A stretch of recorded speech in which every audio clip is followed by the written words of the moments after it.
Halo, selamat siang Ibu Evi Maria. Perkenalkan, nama saya Dian Anggreni Margareta Doe dengan NIM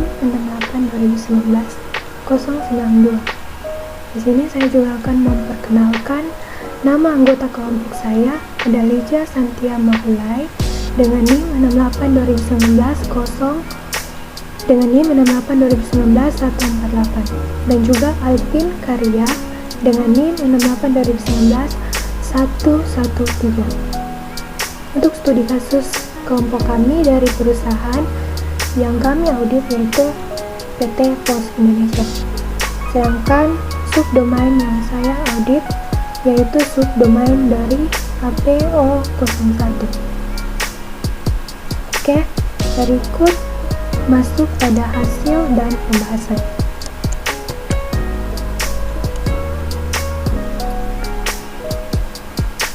Yang pertama, di awal gambar di sini terdapat desain faktornya.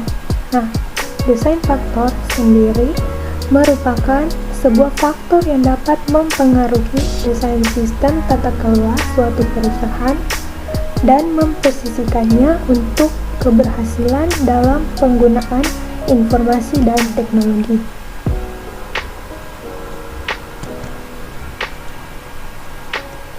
Desain faktor di sini terdapat 10 desain. Yang pertama ada desain faktor enterprise strategi yang akan mengidentifikasi mengenai strategi bisnis pada PT Pos Indonesia. Ada 4 jenis strategi bisnis perusahaan, yaitu ada growth atau acquisition, ada innovation atau differentiation, kemudian ada cost leadership dan client service atau stability. Fokus utama dari PT Pos Indonesia ini adalah terkait dengan pertumbuhan perusahaan. Dapat dilihat pada gambar 2 di sini bahwa nilai tertinggi yaitu innovation atau acquisition. Pertumbuhan perusahaan dapat berkembang dengan melakukan inovasi baru dalam penjualan produk, lalu diikuti dengan kestabilan penyediaan pada pelanggan.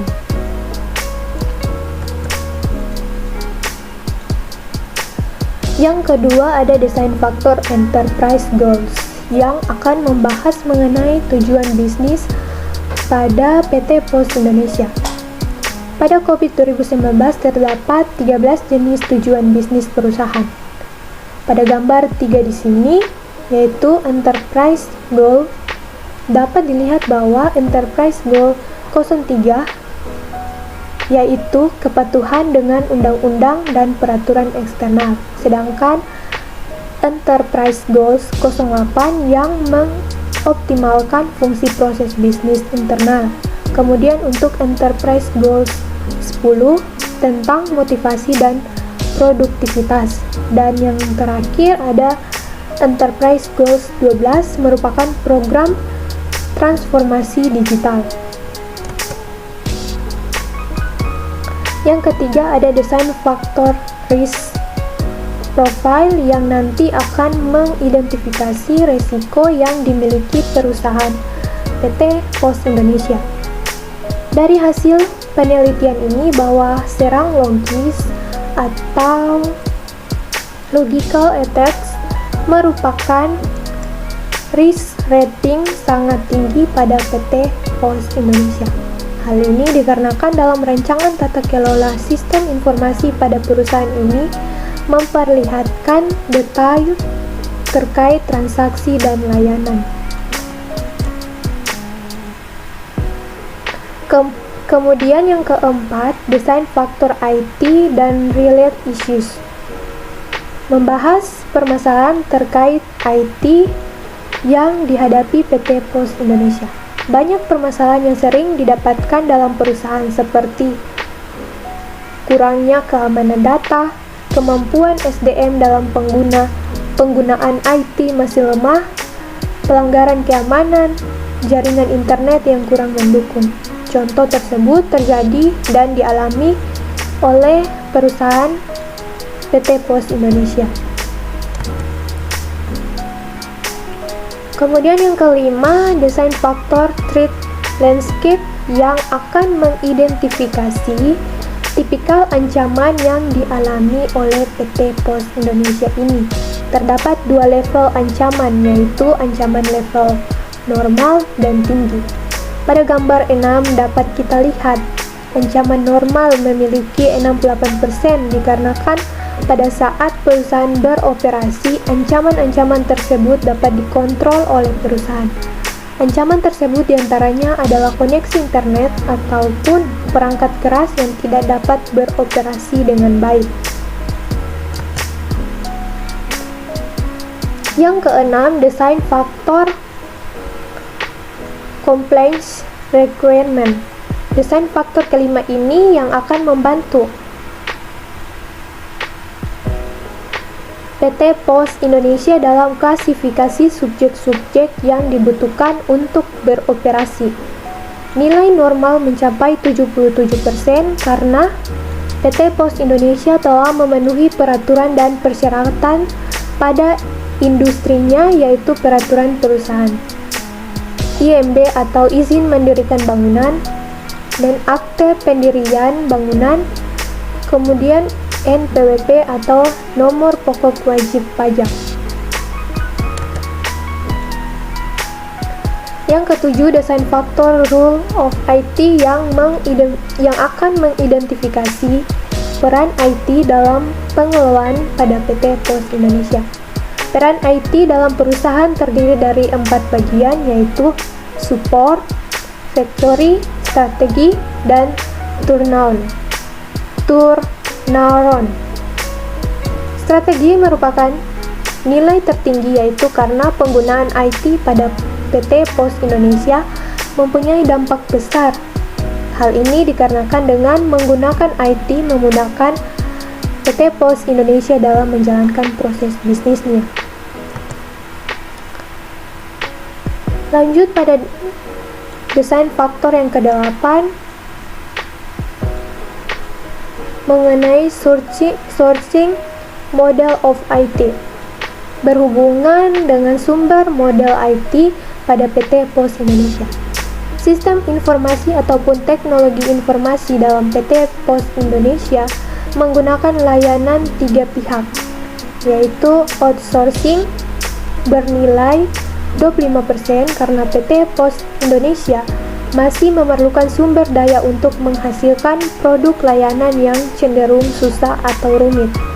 Kemudian ada insource 17% karena PT Pos Indonesia memiliki tenaga IT seperti menggunakan staff. Sedangkan cloud bernilai 58% karena perusahaan menggunakan Google Drive dan email untuk surat menyurat. Yang ke-9, desain faktor implementation methods. Pada metode ini yang akan mengimplementasikan IT, ada 3 jenis metode yang digunakan dalam pengelolaan, yaitu Agile, DevOps, dan tradisional. Agile bernilai 47% karena IT yang ada pada PT Pos Indonesia mendukung proses bisnis mereka. Kemudian DevOps bernilai 25% karena sumber daya manusia di bidang IT yang ada masih terbatas. Dan tradisional bernilai 28%, cocok diterapkan untuk mempermudah merancang dan memanajemen kebutuhan. Kemudian yang ke-10 yang terakhir, desain faktor yang terakhir, yaitu teknologi adoption strategi. Untuk desain faktor ini membahas 3 jenis strategi adopsi teknologi, yaitu first mover, followers, dan slow adopter. PT Pos Indonesia lebih condong pada followers karena memiliki sumber daya yang mampu untuk mengimplementasikan perkembangan teknologi informasi. Besar dan kecilnya perusahaan ditentukan oleh banyaknya karyawan tetap yang bekerja pada perusahaan tersebut. Nah, itu semua merupakan penjelasan dari desain faktor pada studi kasus dari perusahaan PT Pos Indonesia yang kami audit.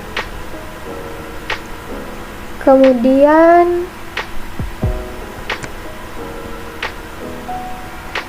berikut ini adalah kuesioner yang saya buat berdasarkan subdomain COVID 2019 yang telah kelompok kami tentukan untuk masing-masing anggota kelompok.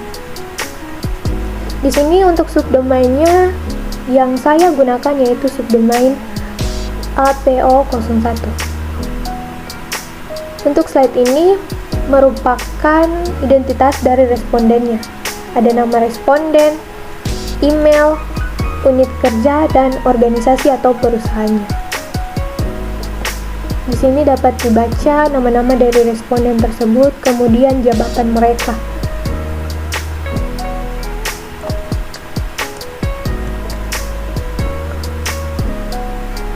Untuk bagian 1, penilaiannya pada tingkat kemampuan capability level 2, saya ubah menjadi capability level 1. Di sini terdapat beberapa subdomain. Yang pertama ada PO01.01 dengan aktivitasnya adalah mendesain sistem manajemen untuk perusahaan IT. Dan ada yang kedua, tujuan manajemen menyampaikan instruksi dan keputusan yang dilakukan. Kemudian ada mengimplementasikan proses manajemen atau untuk mendukung pencapaian kelola dan tujuan manajemen. Kemudian ada mendefinisikan dan menerapkan struktur organisasi, ada menetapkan peran dan tanggung jawab, kemudian menentukan keterampilan dan kompetisi. Lanjut, kemudian mendefinisikan dan menerapkan infrastruktur, jasa, dan aplikasi untuk mendukung tata kelola dan sistem manajemen.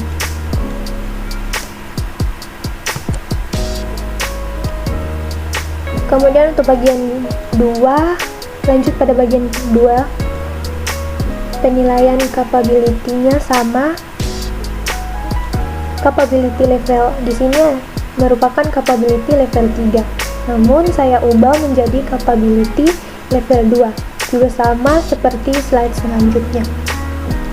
Sama seperti slide sebelumnya. Kemudian bagian 3 juga sama. Bagian 4 juga sama. Nah, itu merupakan penjelasan dari saya. Jika ada salah kata lebih dan kurangnya, saya mohon maaf. Dan terima kasih, semoga bermanfaat. Selamat siang.